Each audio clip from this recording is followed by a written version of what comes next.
Welcome to our channel. Today we how to activate Intercom mobile SDK for in-app messaging. Complete guide step by step clearly. To activate the Intercom mobile SDK for in-app messaging, start by setting up your Intercom account. Log into your Intercom dashboard. Navigate to the settings section in the left sidebar. Click on Installation under the Getting Started menu. Here, you will find your unique app ID. Take note of this app ID as you will need it later. Next, choose the platform for your application, either iOS or Android. For iOS, open your Xcode project. Add the Intercom SDK to your project using CocoaPods. In your pod file, include pod intercom and then run pod install. Once the installation is complete, open the .squirkspace file.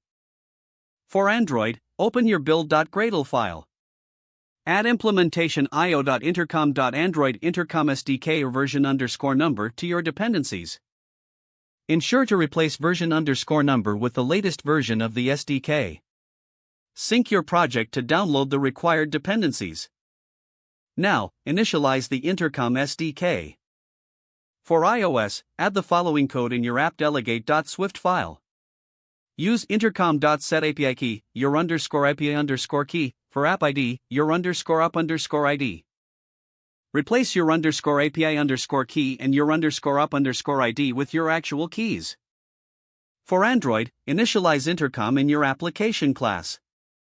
Use intercom.initialize this, _up_ID, _API_key. Make sure to replace the placeholders with your actual values.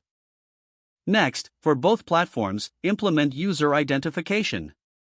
Identify the user by calling, for iOS, use intercom.identityuser, user_ID.